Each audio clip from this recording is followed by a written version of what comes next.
Assalamualaikum warahmatullahi wabarakatuh. Perkenalkan, kami dari kelompok 4 akan memaparkan tentang analisis SWOT, rencana jangka pendek, menengah, dan panjang dari RPS SDN 2 Purwokerto Kidul pada tahun 2010 sampai 2014. Di sini terlebih dahulu kami akan memaparkan tentang sedikit apa sih analisis SWOT itu. Analisis SWOT adalah metode perencanaan strategis yang yang digunakan untuk mengevaluasi kekuatan, kelemahan, peluang, dan ancaman dalam suatu proyek atau suatu spekulasi. Nah, keempat faktor ini yang membentuk akronim SWOT. Nah, SWOT itu sendiri singkatan dari SWOT. S adalah strength, kekuatan. Faktor-faktor kekuatan dalam lembaga pendidikan adalah kompetensi khusus atau keunggulan lain yang berakibat pada nilai plus atau keunggulan komparatif lembaga pendidikan tersebut. Kemudian W, yang artinya weaknesses dalam bahasa Indonesia, yang disebut kelemahan. Nah, kelemahan di sini adalah segala sesuatu pasti memiliki kelemahan.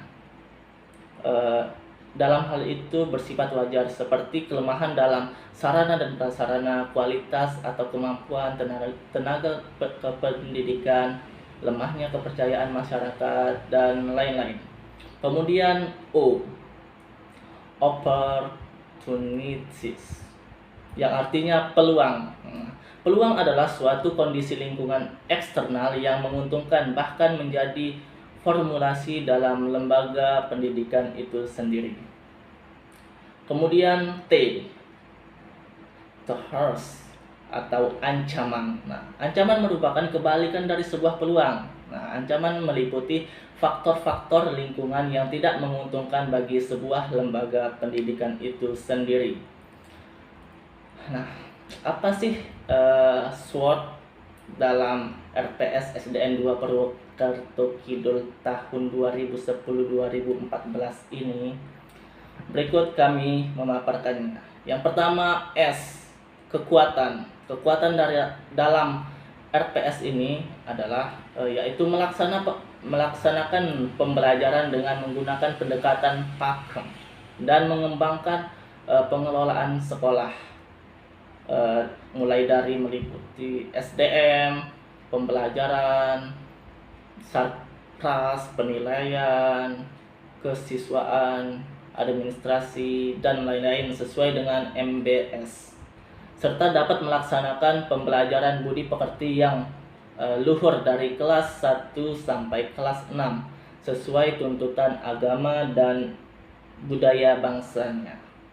Nah, kemudian kita beralih ke W, kelemahan. Nah, kelemahan dalam RPS ini yaitu belum dapat melaksanakan program MBS secara optimal.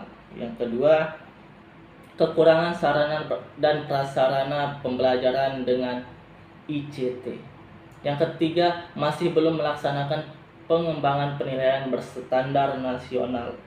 Yang keempat yaitu kekurangannya dalam mengelola sumber dana secara efektif, efisien, transparan, dan akuntabel.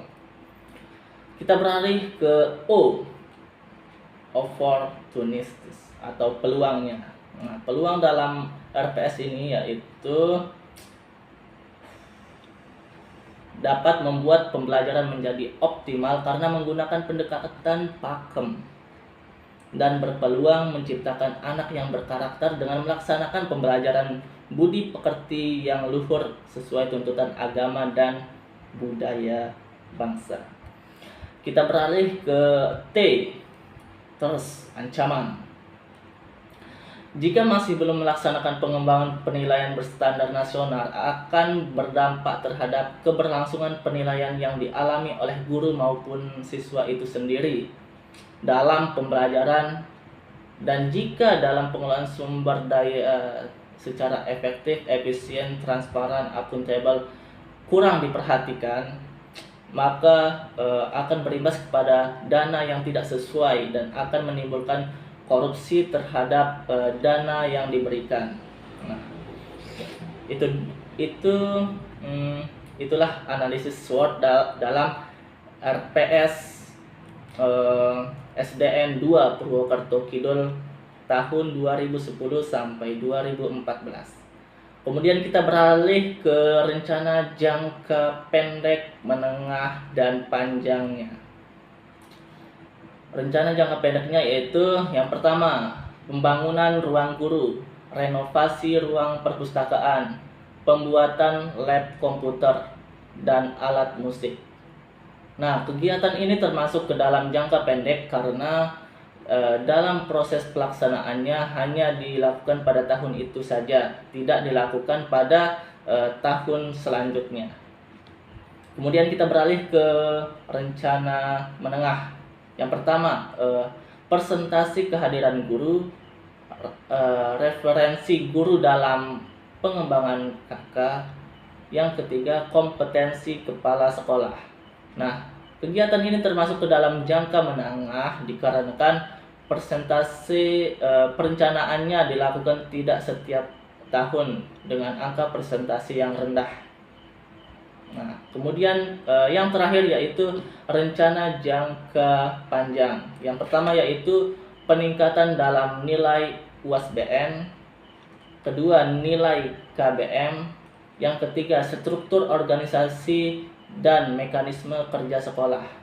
Nah, perencanaan tersebut dikategorikan ke dalam jangka panjang dikarenakan di setiap tahun persentasenya itu meningkat drastis. Maka dari itu perencanaannya dilakukan setiap tahun. Itu saja dari kelompok kami. Kurang lebih mohon maaf. Sekian. Wassalamualaikum warahmatullahi wabarakatuh.